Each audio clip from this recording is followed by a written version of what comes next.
Meritíssimo. A minha esposa, infelizmente, não tem condições de cuidar nem de si mesma, quanto mais do nosso filho.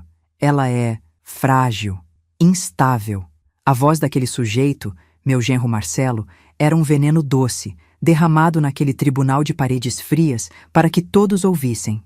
Meu nome é Vera Santos, e eu estava parada no fundo daquela sala, invisível para todos, menos para a minha própria dor. Eu via os ombros da minha Patrícia encolherem a cada mentira, a cada distorção cruel que ele usava para pintá-la como uma louca.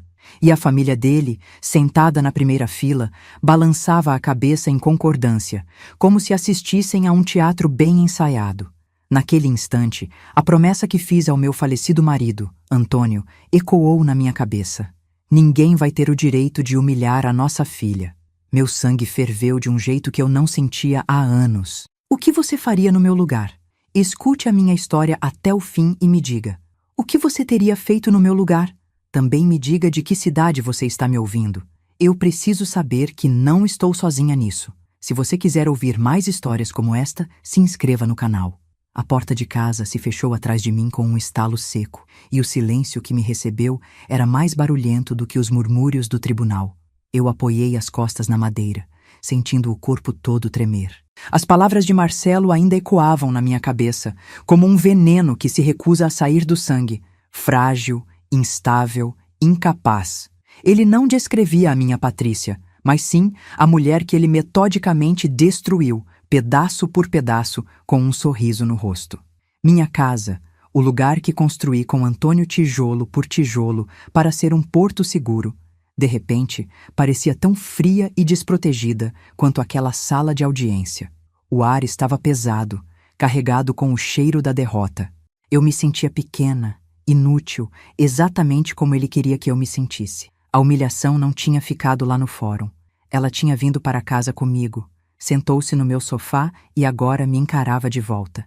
Lembrei do rosto da minha filha, pálido, os olhos fundos de quem não dorme há semanas. Ela mal me olhou quando saí, como se tivesse vergonha da própria dor.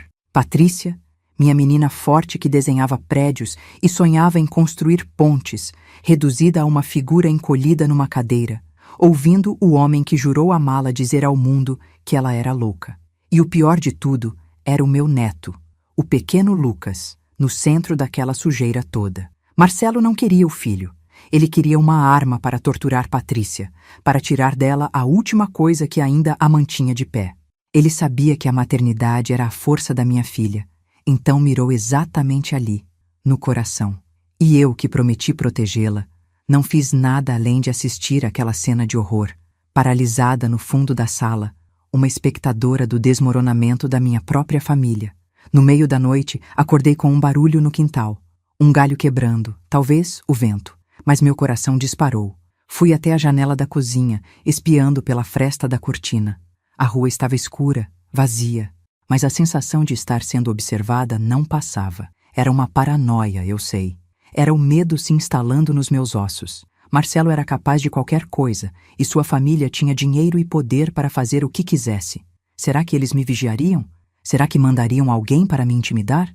Eu estava ficando louca, assim como eles diziam que Patrícia era? A dúvida era uma semente que eles plantaram, e agora, no silêncio da minha própria casa, ela começava a brotar. O que estava acontecendo naquele lugar que um dia chamei de lar?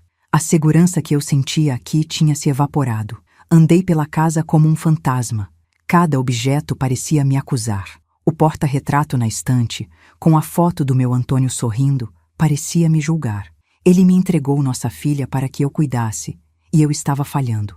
A promessa que fiz a ele no seu leito de morte queimava na minha alma. Ninguém vai ter o direito de humilhar a nossa filha. E ali estava eu, testemunha da maior humilhação de todas. Fui até a pequena oficina dele nos fundos, onde o cheiro de madeira e graxa ainda pairava no ar. Aquele era o seu santuário, o lugar onde ele consertava o que estava quebrado. Mas como consertar uma vida quebrada? Como consertar a alma da minha filha? A impotência era um nó na minha garganta, um peso que me impedia de respirar direito. A manipulação de Marcelo não começou hoje. Lembrei de um jantar, anos atrás. Patrícia tinha acabado de ganhar um prêmio importante na firma de arquitetura. Estávamos todos comemorando, e eu, orgulhosa, contei uma história da infância dela. Marcelo sorriu, aquele sorriso falso que nunca chegava aos olhos, e disse na frente de todos: Dona Vera, a senhora vive de lembranças, não é? A Patrícia agora tem uma vida de verdade, um mundo que a senhora não entende. Na hora, eu senti a ferroada, mas disfarcei. Patrícia ficou sem graça. Hoje, eu entendo. Ele não estava apenas sendo arrogante. Ele estava traçando uma linha, me empurrando para fora, me definindo como algo do passado, uma peça de museu inútil. Ele estava me apagando da vida da minha filha muito antes de tentar apagá-la. O telefone tocou e eu corri, esperando que fosse Patrícia. Mas era um número desconhecido e ninguém falou nada do outro lado. Apenas o som de uma respiração e depois o clique. Meu estômago gelou. Tentei ligar para a minha filha de novo, pela 10ª vez. Caixa postal. Ele a tinha isolado completamente. Estava controlando suas ligações, suas visitas, seus pensamentos. A casa dela, que ajudei a decorar, agora era uma prisão de luxo. E eu estava do lado de fora, impotente, ouvindo os gritos silenciosos dela, sem poder fazer nada. A solidão era esmagadora. Eu não tinha mais ninguém. Meu marido se foi, minha filha estava cativa e o mundo parecia ter se tornado um lugar hostil, onde velhas como eu não tinham voz nem força para lutar. Passei o resto do dia sentada perto da janela, observando a rua. Um carro escuro, que eu nunca tinha visto por aqui, ficou parado do outro lado por quase 1 hora. Podia ser qualquer um, esperando por alguém. Um motorista de aplicativo perdido. Mas na minha cabeça, era um deles. Eram os pais de Marcelo, me intimidando, mostrando que sabiam onde eu morava, que eu era um alvo fácil. Eu me sentia uma presa encurralada. Cada rangido do assoalho, cada latido do cachorro do vizinho me fazia pular. O medo era constante, um zumbido baixo nos meus ouvidos. Será que eu estava imaginando coisas? Ou será que o perigo era real e eu estava apenas começando a enxergá-lo? A linha entre a realidade e a minha angústia estava ficando cada vez mais turva. Foi então, no meio daquele turbilhão de medo, que uma imagem voltou com clareza. O rosto do juiz, Dr. Moretti. Quando entrei naquela sala, ele parou de falar.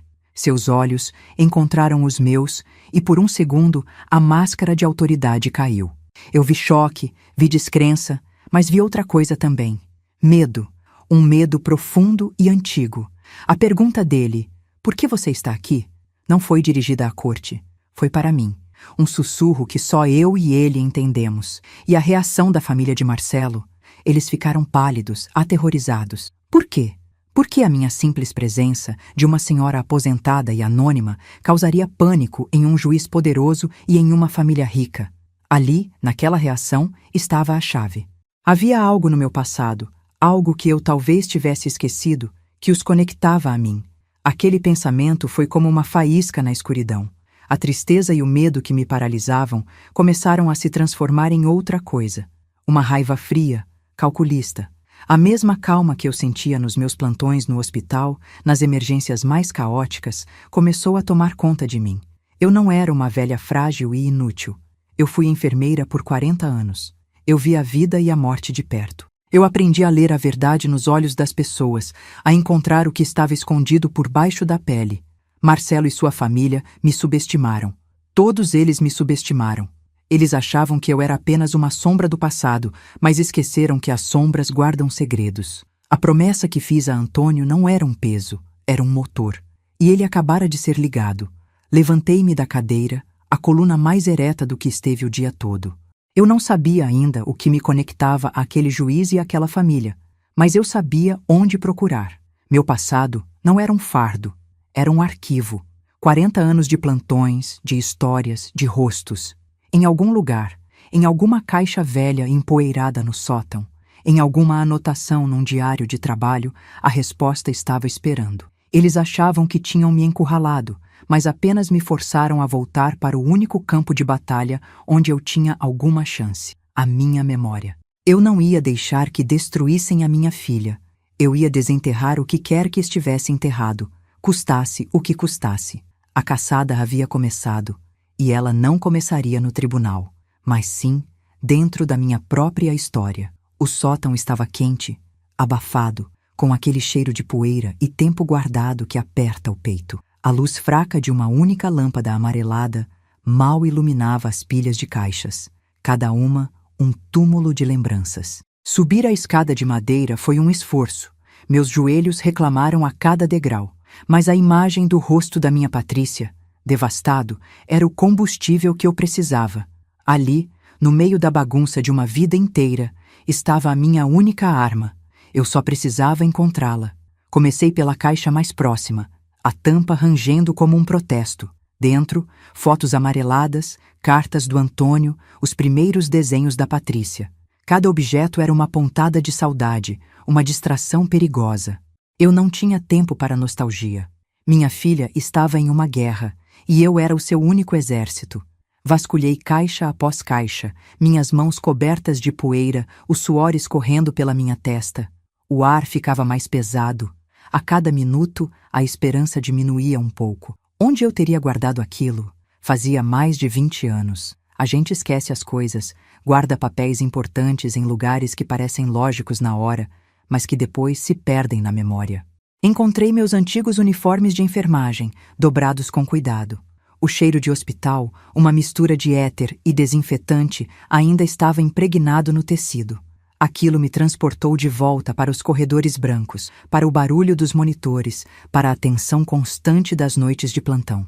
Eu me lembrava do peso da responsabilidade, da vida e da morte passando pelas minhas mãos. Lembrei da arrogância nos olhos do pai de Marcelo naquela noite. Ele não parecia uma vítima. Parecia um bicho enjaulado furioso. No fundo de uma mala de viagem antiga, achei o que procurava: meus diários de trabalho. Cadernos de capa dura, onde eu anotava tudo. Não só os procedimentos, mas as histórias, os desabafos, as injustiças que eu via e não podia denunciar. Minhas mãos tremiam enquanto eu folheava as páginas. A minha letra, antes firme, agora parecia a de uma estranha. Eram anos e anos de plantões, de dores, de pequenas vitórias. Como encontrar uma única noite no meio de um oceano de memórias? Eu não lembrava a data exata. Apenas o sentimento, o medo que senti quando vi aquele juiz jovem e pálido sendo encurralado pelos advogados da família. O nojo que senti ao ver a mentira sendo costurada na minha frente. Comecei a ler, noite por noite, ano por ano, uma busca desesperada por uma agulha no palheiro da minha própria vida. De repente, um barulho lá embaixo. O mesmo carro escuro daquele dia estava parado na esquina, sob a luz fraca do poste. Desta vez, eu não tinha dúvidas. Não era coincidência. Eles estavam me vigiando. Meu coração começou a bater descompassado. Corri para apagar a luz do sótão e desci as escadas na ponta dos pés, como uma ladra na minha própria casa. Fiquei atrás da cortina da sala, espiando. A porta do carro se abriu e um homem saiu.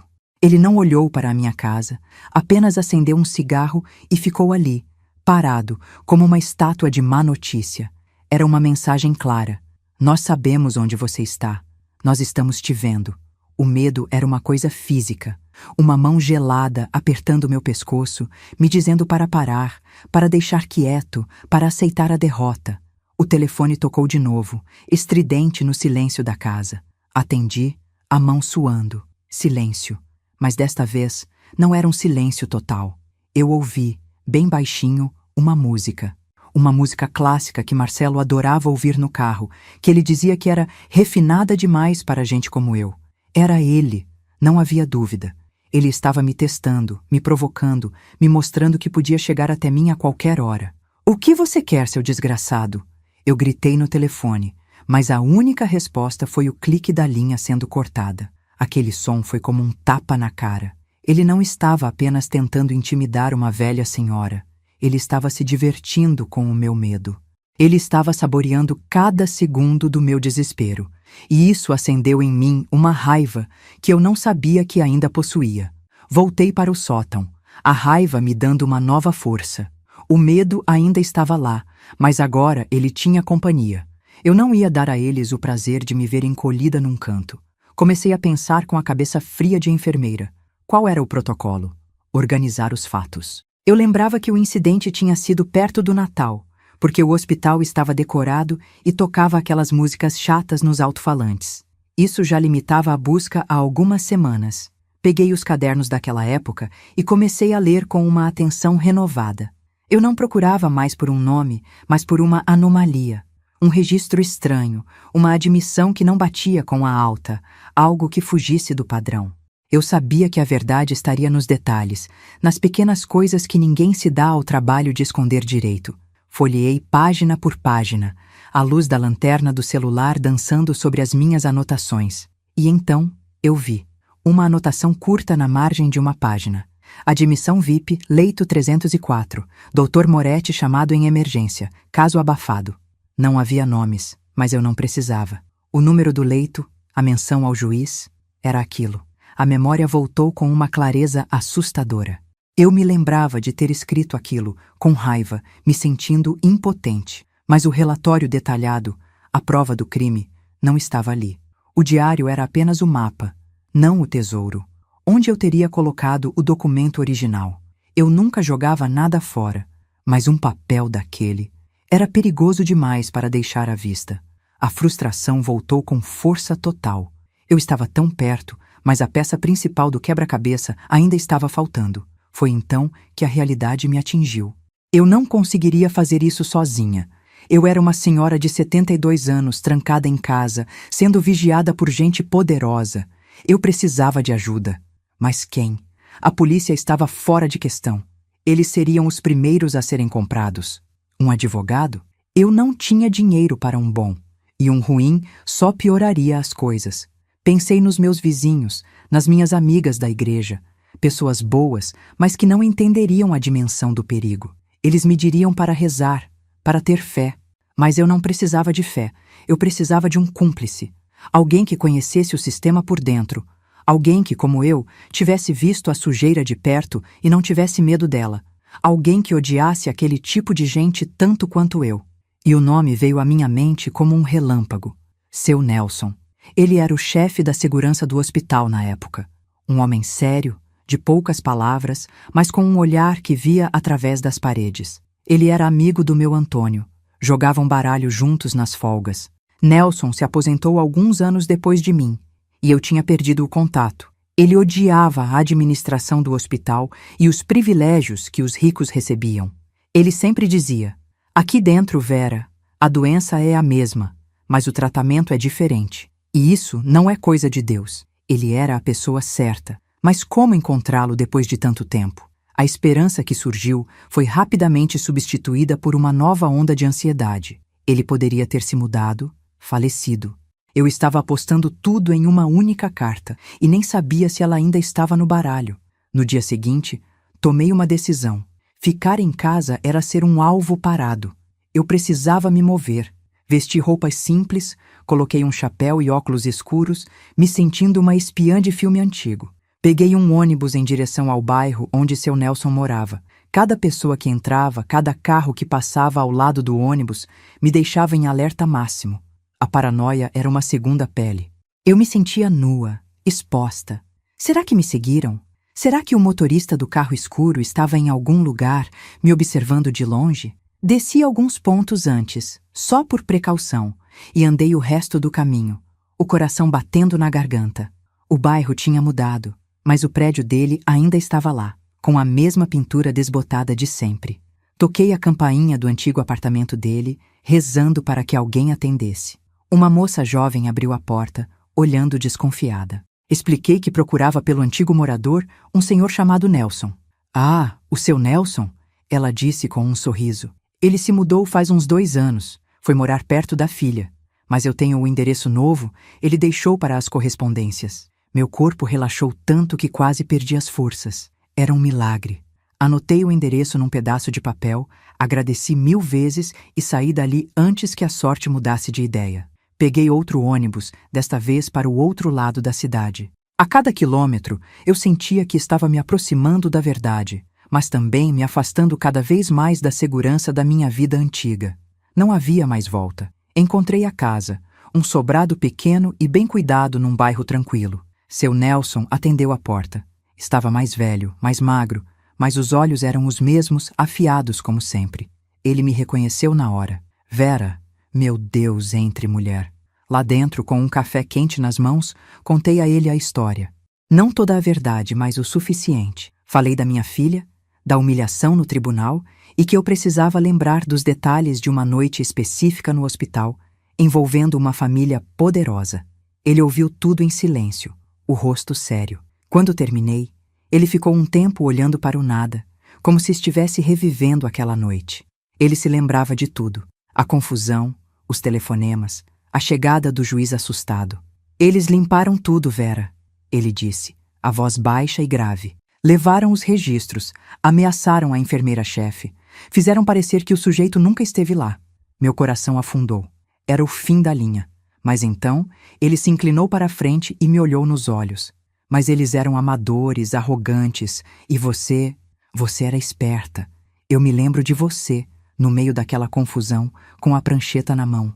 Você sempre fazia uma cópia de tudo com papel carbono, para o seu controle pessoal, você dizia.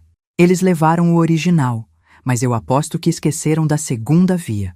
Aquelas palavras foram como uma descarga elétrica.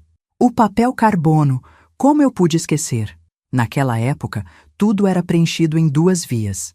A via de cima ia para o arquivo oficial e a de baixo, a cópia de carbono, muitas vezes ficava com a gente. Agradeci a seu Nelson com lágrimas nos olhos. Ele me fez prometer que tomaria cuidado.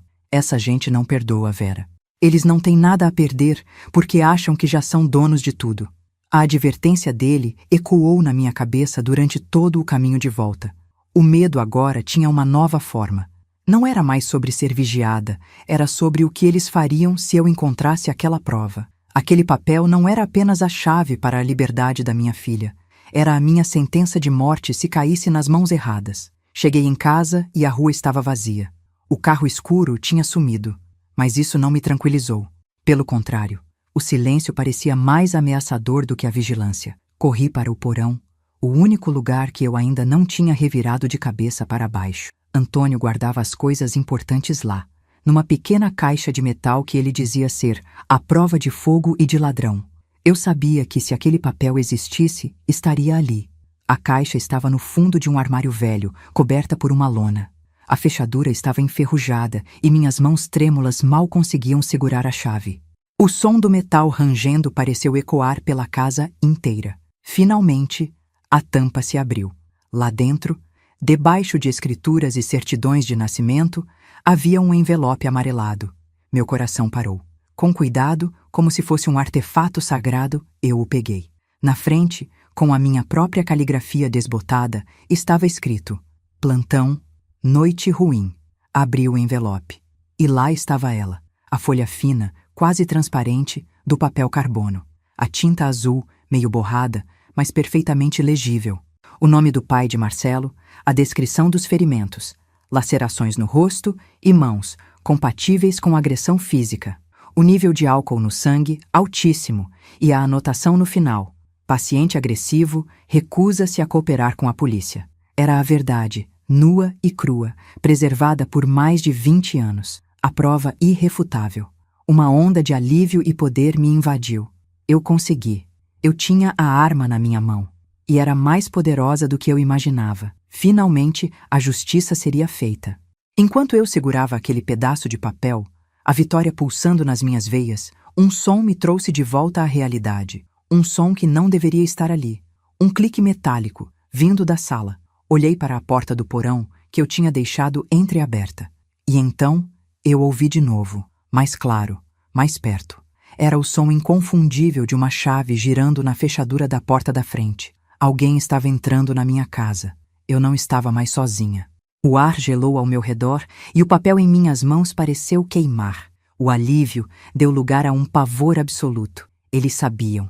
De alguma forma, eles descobriram que eu estava perto demais da verdade e vieram me parar. Fiquei paralisada no meio do porão escuro, ouvindo os passos lentos e pesados no assoalho da sala. O som se aproximava, cada passo um martelo batendo no meu peito. Eu estava encurralada, com a prova do crime deles na mão.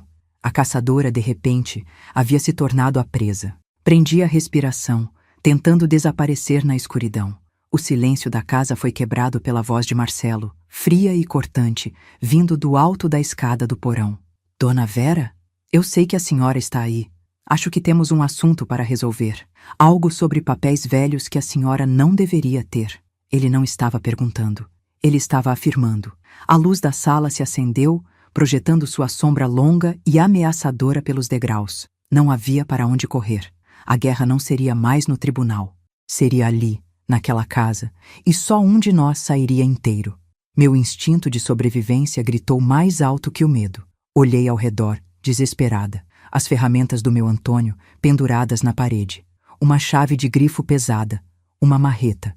Eu não era uma velhinha indefesa. Eu era uma enfermeira que viu de tudo, a viúva de um mestre de obras e, acima de tudo, a mãe de Patrícia. Se ele queria uma briga, ele teria uma. Agarrei a chave de grifo, o metal frio e pesado me dando uma estranha sensação de calma. Ele me subestimou pela última vez. A promessa que fiz ao meu marido ecoou na minha mente, não como um lamento, mas como um grito de guerra. Estou aqui, Marcelo, respondi, minha voz saindo mais firme do que eu esperava. Pode descer. Estava mesmo esperando por você. A surpresa no silêncio que se seguiu foi a minha primeira pequena vitória. Ele esperava encontrar uma mulher assustada, chorando no escuro. Mas a mulher que o esperava no porão não era mais a mesma que havia entrado no tribunal. Aquela mulher morreu. Em seu lugar, havia alguém que não tinha absolutamente mais nada a perder, e isso me tornava a pessoa mais perigosa do mundo para ele. Ele começou a descer as escadas, devagar, confiante. Ele não me via como uma ameaça. Para ele, eu ainda era a velhinha inútil cujo mundo tinha acabado. Mal sabia ele que o meu mundo não tinha acabado. Estava apenas começando. E o mundo dele, construído sobre mentiras e crueldade, estava prestes a desmoronar, bem ali, naquele porão empoeirado. Eu ergui a ferramenta, o peso familiar na minha mão. A luz da escada iluminou seu rosto quando ele chegou ao último degrau, o sorriso arrogante desaparecendo ao ver o que eu segurava. O medo nos olhos dele, finalmente. Eu vi o medo nos olhos dele. Era a mesma expressão de pânico que eu vi no jovem juiz Moretti, tantos anos atrás. A mesma expressão da família dele no tribunal. Era o medo de quem é pego, de quem tem seus segredos mais sujos expostos à luz. Naquele instante, eu entendi que a força não vinha do dinheiro ou do poder, mas da verdade. E a verdade estava na minha mão, na forma de um pedaço de papel amarelado e de uma ferramenta de ferro. A batalha pela minha filha estava prestes a começar de verdade. Ele parou a poucos metros de mim. Larga isso, sua velha louca. Ele sibilou, a voz tentando ser ameaçadora, mas com uma nota de incerteza. Você não sabe com quem está se metendo.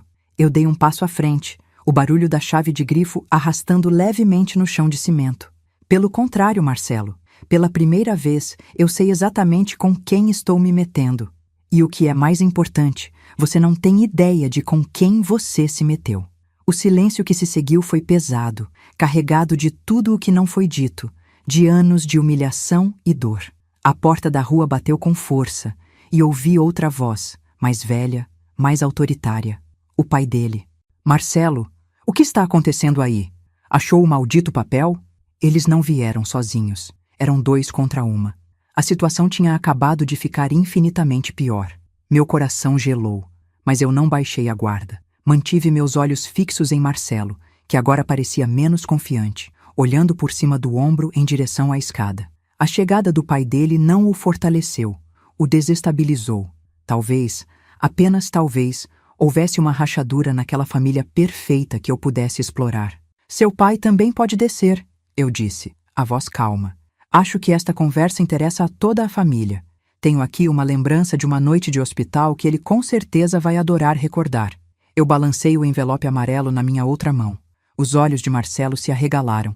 Ele não sabia que eu tinha o documento comigo. Ele achava que eu ainda estava procurando. Foi um erro de cálculo fatal da parte dele. E na guerra que estávamos travando, o primeiro erro costuma ser o último. A expressão no rosto dele me disse tudo. O jogo tinha virado.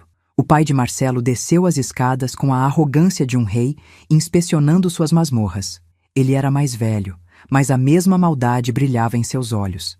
Parou ao lado do filho, formando uma muralha de desprezo na minha frente. — O que é isso, Marcelo? Que palhaçada é essa com essa velha decrépita?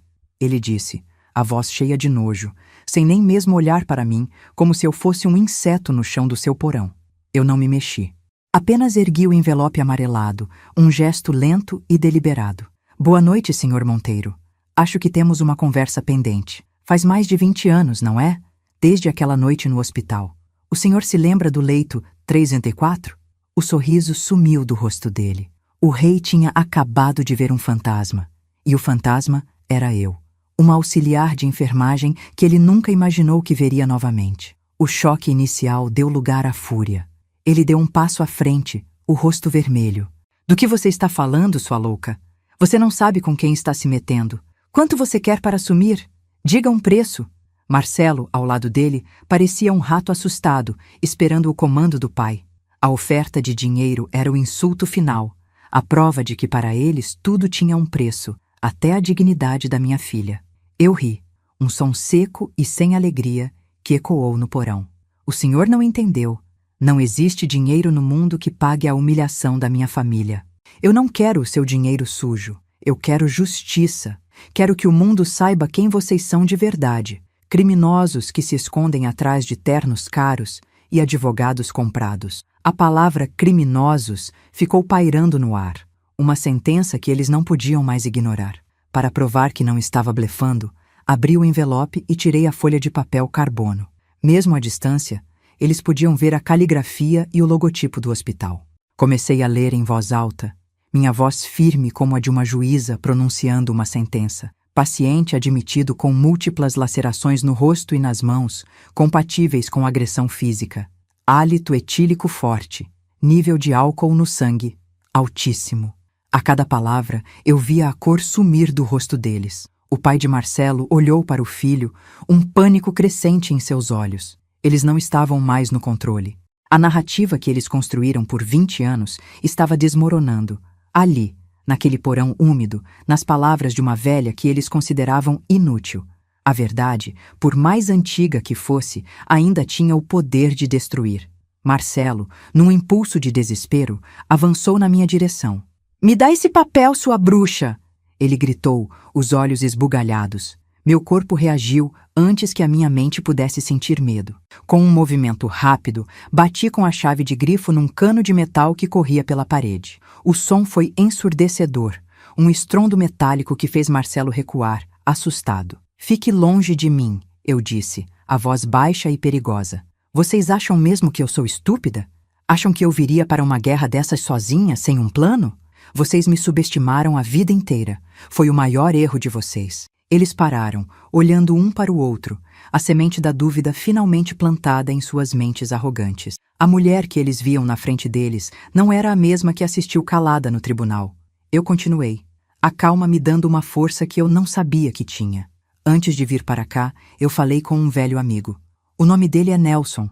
Ele era o chefe de segurança do hospital naquela noite. Ele se lembra de tudo, Sr. Monteiro. Lembra do senhor chegando, bêbado e machucado. Lembra do juiz Moretti chegando, pálido de medo. Ele sabe de tudo. E ele está esperando uma ligação minha. Se eu não ligar em 10 minutos, ele sabe exatamente o que fazer. A mentira era pequena, mas plausível. Eu não tinha combinado isso, mas a menção de uma segunda testemunha, alguém de dentro do sistema, os desestabilizou completamente. Eles não estavam mais enfrentando uma velha sozinha. Estavam enfrentando o próprio passado, que de repente tinha mais de um fantasma. Foi então que eu revelei a parte final da minha armadilha. Apontei com a cabeça para uma prateleira empoeirada no canto do porão. Em cima de uma lata de tinta velha, um pequeno objeto preto com uma luzinha piscando discretamente. E a propósito, toda essa nossa conversa, cada ameaça, cada palavra de desprezo, cada confissão indireta, está sendo gravada desde que vocês desceram essa escada. O silêncio que se seguiu foi absoluto. Eu podia ouvir a respiração pesada deles, o som da derrota. O gravador de voz, um presente que Patrícia me deu anos atrás para eu gravar minhas receitas, era a minha arma secreta. Eles não tinham apenas me ameaçado, eles tinham confessado para um júri eletrônico que não podia ser comprado nem intimidado. O jogo tinha acabado. Cheque-mate. O pai de Marcelo explodiu. A máscara de poder e controle caiu, revelando o monstro por baixo. Aquilo foi um acidente. Aquele desgraçado me provocou. E aquele juiz de merda nos devia um favor. Ele sabia o que tinha que fazer. Ele gritou, as palavras saindo emboladas pela raiva e pelo pânico. Ele não estava mais falando comigo. Estava cuspindo a verdade para o ar, para o gravador, para o universo. Ele tinha acabado de confessar o crime e a corrupção do juiz Moretti. Tudo em uma única frase. Ele se incriminou de uma forma que nem o melhor advogado do mundo conseguiria consertar. A arrogância dele foi a sua própria ruína. Ele estava tão acostumado a gritar e a ser obedecido que esqueceu que, às vezes, o silêncio é a única defesa. Marcelo, vendo o pai desmoronar, entrou em colapso. Começou a chorar, um choro feio, de criança mimada. A culpa é sua, pai. É sempre sua. Você me ensinou a ser assim. A resolver tudo com dinheiro e poder. A Patrícia, ela era fraca, ela merecia, mas eu não queria que chegasse a esse ponto. Ele balbuciava, tropeçando nas palavras, tentando se livrar da culpa, jogando-a para qualquer lado. Naquele momento, eu não vi um homem, vi um menino patético, um boneco quebrado pelo próprio pai. A crueldade dele com a minha filha não nasceu do nada. Foi ensinada, cultivada, aplaudida dentro daquela família doentia, mas isso não o inocentava, apenas tornava o crime deles ainda mais nojento. Eu permaneci em silêncio, o olho do furacão, deixando que a tempestade que eles criaram os consumisse. Eu era a testemunha, a câmera, o gravador. Deixei que suas palavras sujas preenchessem o ar, se gravassem na fita, se tornassem provas eternas de quem eles eram. A minha vingança não era gritar de volta, era observá-los se destruírem com a própria verdade. Depois de um longo momento, quando os gritos se transformaram em arfadas e o choro em soluços, eu falei, com a voz serena. A justiça tarda, mas não falha, e a de vocês, senhores Monteiro, chegou hoje, neste porão. Eram as últimas palavras que eles ouviriam de mim como homens livres. O que viria a seguir não seria mais da minha conta. Num último ato de desespero, o pai agarrou o braço de Marcelo. "Pegue o gravador! Eu cuido da velha!" ele ordenou, os olhos injetados de ódio. Eles deram um passo na minha direção, a intenção assassina clara em seus rostos. O medo voltou, um calafrio na espinha, mas eu ergui a chave de grifo, pronta para lutar pela minha vida. Eles não iam me silenciar. Não depois de tudo. Eu não ia morrer ali, naquele porão. A promessa que fiz ao meu Antônio me deu uma última reserva de força. Eu ia proteger a minha filha, mesmo que custasse a minha própria vida. Eles vieram para cima de mim, duas sombras de maldade prestes a apagar a única luz de verdade que restava. E foi nesse exato instante, quando o fim parecia inevitável, que o som mais lindo do mundo cortou a noite. Primeiro, uma sirene distante, depois outra, mais perto, cada vez mais alta. O som encheu a rua, a casa, o porão, e então, batidas fortes na porta da frente. "Polícia! Abram a porta! Temos um mandado!" O som ecoou pela casa, uma ordem divina, o fim da linha para eles. O plano que eu bolei com seu Nelson tinha funcionado. Ele não estava esperando a minha ligação. Ele já tinha ligado para um contato de confiança na polícia assim que eu saí da casa dele, explicando a situação e pedindo que ficassem de prontidão. A minha visita a ele não foi só para encontrar uma prova, foi para montar o exército. Eles congelaram. O pai e o filho se viraram para a escada, os rostos uma máscara de puro terror e incredulidade. A caçada tinha acabado, a armadilha tinha se fechado. Eles estavam encurralados entre uma velha com uma chave de grifo e a lei. Não havia para onde correr, não havia mais ninguém para comprar. O dinheiro e o poder deles eram inúteis naquele porão. A porta da frente foi arrombada com um estrondo e ouvimos os passos pesados de vários homens entrando na casa. "Polícia! Mãos para cima!" uma voz gritou lá de cima. A salvação tinha chegado. Em segundos, o porão estava cheio de policiais. As luzes de suas lanternas dançavam nas paredes úmidas, transformando a cena num espetáculo surreal. E na frente deles, mancando um pouco, mas com um olhar vitorioso, estava seu Nelson. Ele apontou para os dois. "São eles, delegado. Foram eles." O delegado, um homem sério, olhou para mim, depois para o documento na minha mão e para o gravador na prateleira. Ele entendeu tudo sem que eu precisasse dizer uma palavra. A expressão de Marcelo e do pai era de derrota absoluta, o tipo de derrota que destrói uma alma por completo. Eles não tinham sido vencidos por um exército, mas por uma enfermeira aposentada e um segurança velho. Os policiais se moveram com eficiência. Senhor Monteiro, Marcelo Monteiro, os senhores estão presos por ameaça, coação e obstrução da justiça. Tudo o que disserem pode e será usado contra vocês no tribunal. O som das algemas se fechando nos pulsos deles foi música para os meus ouvidos. Era o som da liberdade da minha filha, da segurança do meu neto, da minha promessa sendo cumprida. Eles protestaram, gritaram que era um engano, que tinham advogados, mas suas vozes eram fracas, patéticas. A autoridade deles tinha se evaporado. O delegado pegou o gravador com cuidado, colocando-o num saco de evidências. Depois, se aproximou de mim e pegou o papel carbono da minha mão. A senhora fez a coisa certa, dona Vera. A senhora é muito corajosa. Enquanto eles eram levados para cima, humilhados e derrotados, eu fiquei ali, parada no meio do porão, cercada por policiais. O meu corpo todo tremia, a adrenalina começando a baixar. Olhei para a chave de grifo ainda na minha mão. O peso dela, que antes me dava segurança, agora parecia insuportável. Com um suspiro profundo que pareceu carregar 20 anos de dor e medo, eu a deixei cair. O som do metal batendo no cimento foi o ponto final daquela história.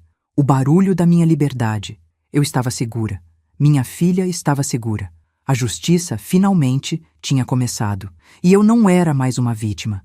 Eu era a mulher que fez os homens poderosos caírem de joelhos. Depois que a polícia levou aqueles dois, o silêncio que tomou conta da minha casa era diferente. Não era mais um silêncio pesado, de medo, mas um silêncio de alívio, como o ar que fica depois que a tempestade passa. Seu Nelson ficou comigo até os primeiros raios de sol, sentado na minha cozinha, enquanto eu tremia, segurando uma xícara de chá com as duas mãos. Ele não dizia muito, apenas balançava a cabeça de vez em quando e falava: "Acabou, Vera, acabou." E eu, pela primeira vez em muito tempo, acreditei. O porão, que tinha sido o palco da minha maior batalha, agora era apenas um porão. A casa, que tinha se tornado uma prisão, voltava a ser o meu lar. A paz era uma coisa estranha, quase desconhecida, mas eu sentia ela chegando, devagarinho e se aninhando no meu peito cansado. No dia seguinte, fui à delegacia para dar meu depoimento oficial. O delegado me tratou com um respeito que eu não estava acostumada a receber. Ele me ouviu por horas, sem me interromper, enquanto eu contava tudo, desde o primeiro olhar de desprezo de Marcelo até a confissão desesperada do pai dele no porão. A gravação era a prova final, a pá de cal no caixão que eles mesmos cavaram. Cada palavra de ameaça, cada grito de ódio estava ali, registrado para sempre. Quando saí da delegacia, o sol da tarde parecia mais brilhante. Liguei para a minha filha, Patrícia, e contei tudo. Do outro lado da linha, ouvi o som do choro dela, mas não era um choro de dor. Era o choro de quem é libertado, de quem finalmente pode respirar depois de passar anos se afogando. A justiça, que para gente como eu costuma ser cega e surda, dessa vez foi rápida e eficiente. Com a confissão gravada e a prova documental do crime antigo, a defesa deles desmoronou. O escândalo foi parar nos jornais. A foto do pai de Marcelo, o grande empresário, sendo levado algemado, estava em toda parte. A máscara de família respeitável caiu, revelando a podridão por baixo. O juiz Moretti foi afastado imediatamente, investigado por corrupção e prevaricação. Ele perdeu a carreira, o prestígio, tudo. O castelo de areia que eles construíram com dinheiro e mentiras foi levado pela primeira onda de verdade. Eu não senti alegria ao ver a desgraça deles. Senti apenas a sensação de que a ordem natural das coisas tinha sido finalmente restaurada. O peso do mundo tinha saído das minhas costas. O processo de divórcio da minha filha foi uma mera formalidade. Sem Marcelo para manipulá-la, sem a família dele para intimidá-la, Patrícia recuperou a guarda total do meu neto, Lucas. Ela voltou para a casa que ajudei a decorar, não como uma prisioneira, mas como a dona do seu próprio destino. Eu a vi florescer de novo. Aos poucos, a cor voltou ao seu rosto, o brilho voltou aos seus olhos. Ela voltou a desenhar, a fazer projetos, a sonhar com os prédios e as pontes que queria construir. O medo que a paralisava foi substituído por uma força que nem ela sabia que tinha. Ela não era frágil, nem instável. Era uma mulher que tinha sobrevivido a uma guerra e agora carregava as cicatrizes com orgulho, como medalhas de bravura. O julgamento deles foi rápido. Foram condenados por todos os crimes: coação, ameaça, obstrução de justiça. E com a reabertura do caso antigo, o pai de Marcelo ainda pegou uma pena maior por agressão e suborno. Anos de cadeia para os dois. O império da família ruiu. Os sócios se afastaram, os contratos foram cancelados. A arrogância deles custou-lhes a liberdade e a fortuna. Eu não fui ao tribunal para ver a sentença. Não precisava. A minha vitória não era vê-los atrás das grades, mas sim ver a minha filha e o meu neto seguros e felizes, sentados na minha cozinha, comendo bolo de fubá numa tarde de domingo, como se nada de ruim tivesse acontecido. A verdadeira justiça não estava na vingança, mas na paz que eles nunca mais conseguiriam tirar de nós. Minha casa voltou a ter cheiro de vida, cheiro de café passado na hora, de tinta fresca na parede que Patrícia resolveu pintar de amarelo, do perfume de bebê do meu neto depois do banho. As noites voltaram a ser silenciosas, e eu dormia um sono profundo, sem sobressaltos, sem medo de carros escuros parados na esquina. A paranoia se foi, levando com ela a sensação de estar sendo vigiada. Eu voltei a cuidar do meu jardim, a conversar com as minhas vizinhas no portão. A vida simples que eles tentaram roubar de mim estava de volta, mais preciosa do que nunca. Eu não precisava de luxo nem de poder. Eu só precisava da segurança de saber que a minha família estava a salvo, e isso, finalmente, eu tinha conquistado com as minhas próprias mãos. Algumas semanas depois, me encontrei com seu Nelson numa pracinha perto da casa dele. Levamos pão para os pombos e ficamos ali, sentados no banco, vendo as crianças brincarem. Ele me contou que o contato dele na polícia tinha sido promovido. Fizemos a coisa certa, Vera, ele disse, olhando para o horizonte. Gente como a gente não costuma ganhar essas brigas, mas de vez em quando a gente lembra para eles que também sabemos lutar. Eu sorri. Nós éramos dois velhos aposentados, dois invisíveis para o mundo dos poderosos, mas juntos tínhamos derrubado um gigante. Nossa arma não foi o dinheiro, mas a memória, a coragem e a amizade. E isso era algo que eles nunca poderiam comprar. Patrícia reabriu seu escritório de arquitetura. No começo era pequeno, numa salinha alugada, mas o talento dela, agora livre da sombra do marido, brilhou mais forte do que nunca. Os clientes começaram a aparecer e o nome dela voltou a ser respeitado no mercado.